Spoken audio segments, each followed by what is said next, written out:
call it agents. Benefits of agents. Billions of different AI agents. ChatGPT agent. A maioria das explicações sobre agente de AI ou é muito técnica ou é muito básica.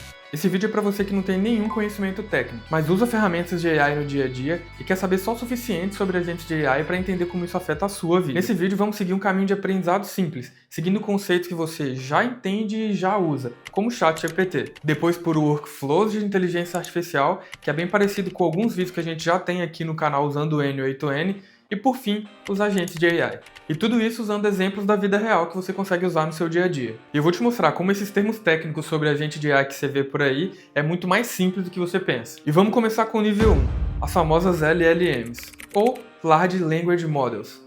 As LLMs elas já fazem parte do seu dia a dia, eu tenho certeza que você conhece, como o ChatGPT, o Gemini ou até o Claude. Os LLMs são modelos de grande escala. Basicamente são inteligências artificiais treinadas para compreender e gerar a linguagem humana. Em outras palavras, são modelos que conseguem conversar, responder perguntas, criar código, resumir conteúdo, traduzir idioma e muito mais. E aqui vai um exemplo simples de como funcionam essas LLMs. Você humano fornece o input, que é uma entrada, a gente chama essa entrada de prompt, e as LLMs fornecem a saída, que a gente chama de output. E essa saída é retornada com base nos dados do treinamento que essa LLM recebeu. Por exemplo, escreva um e-mail formal convidando um cliente para um almoço para falar sobre o negócio. Esse é o input, a entrada, o famoso prompt. A LLM vai processar todo esse prompt e ela vai gerar um output, que é a resposta. E isso é muito simples, certo? Mas se eu perguntar para essa LLM qual que é o primeiro horário livre da minha agenda, mesmo sem saber a resposta, a gente sabe que a LLM vai falhar. Ela não consegue responder essa pergunta porque ela não tem informações sobre o calendário. E esse é o primeiro ponto sobre as LLMs. Elas são treinadas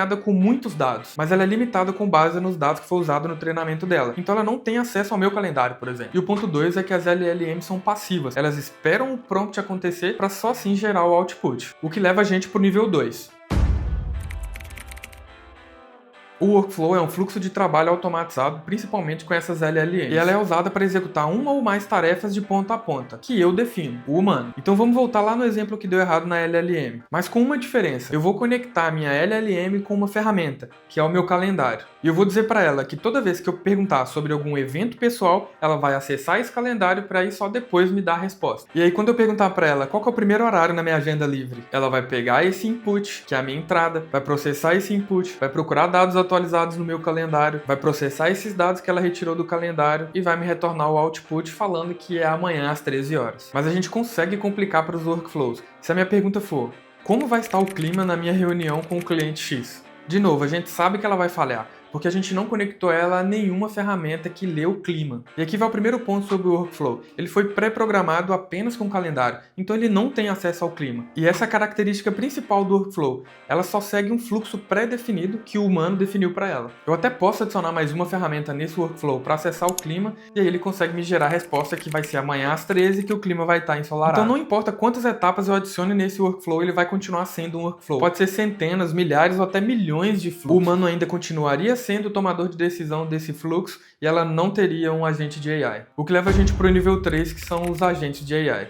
E esse agente de AI não é só uma inteligência artificial que entende a linguagem como as LLMs, mas ela também age no mundo digital. Então ele consegue tomar decisões, usar ferramentas, interagir com sistemas, executar tarefas e muitas vezes sem intervenção nenhuma humana. Enquanto as LLMs são só um cérebro de linguagem, o agente de AI é um assistente ativo que combina o cérebro, que são as LLMs, a memória para lembrar de todo o contexto que já foi dito para ele, ferramentas como essas que eu acabei de falar com você sobre clima, calendário, APIs externas ou até sistemas de empresas ou sistemas externos.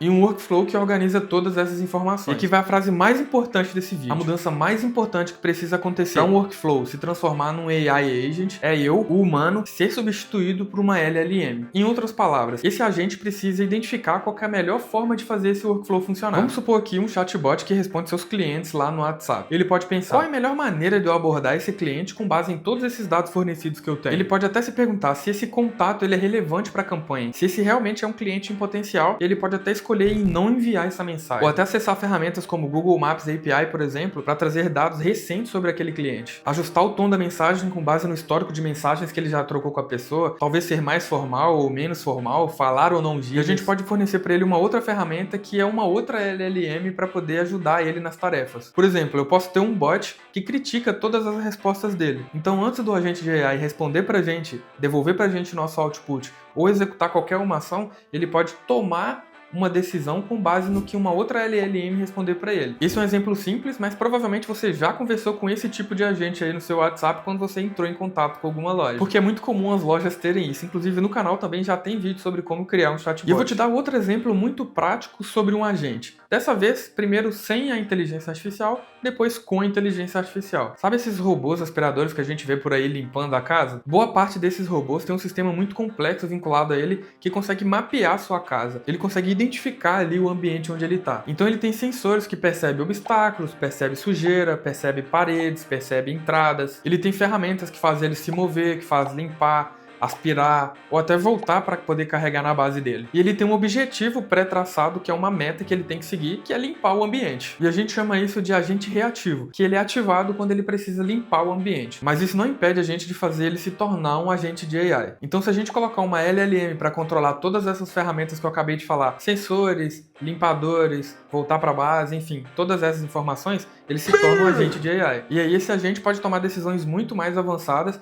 como por exemplo, decidir não limpar agora porque tem várias pessoas usando o ambiente, decidir começar por um cômodo porque, sei lá, o seu cachorro está deitado no outro. Então com todas as ferramentas que ele tem acesso, ele consegue fazer várias coisas sem depender que eu fale para ele o que precisa ser feito. Diferente de um workflow que provavelmente ele começaria pelo quarto, depois pela sala e etc. Sempre seguiria a mesma etapa, sempre começando pelo mesmo lugar, passando pelos mesmos lugares e terminando no mesmo lugar. Então um resumo para você ter uma visão simplificada desses 3 níveis que a gente passou hoje. O primeiro é o nível 1, que são os LLMs. Você fornece o input, uma entrada, o LLM vai processar a sua entrada e vai gerar o seu output. Fácil. O nível 2 é o workflow, que o humano define o que deve ser feito em cada passo. Então a gente tem um input, o LLM vai processar o seu prompt, vai acessar uma ferramenta como por exemplo o calendário, vai processar as informações do calendário e vai gerar o output. E o principal ponto aqui é que é o humano que define qual que é o caminho que esse workflow vai seguir. E o nível 3, que é o agente de AI. O agente recebe uma meta, a LLM define o raciocínio para ver qual é a melhor forma de executar essa tarefa e aí sim executa. Então ela toma decisões, testa resultados e usa as ferramentas para poder atingir essa meta. Então a parte principal do agente de AI é que é um LLM que toma as decisões lá do workflow. E se você achou isso útil, provavelmente também você vai gostar do vídeo que a gente cria um workflow que manda mensagens no WhatsApp em massa usando o Google Sheets como referência. Ou se inscrever no canal para receber mais vídeos como esse aqui. E a gente se vê no próximo vídeo.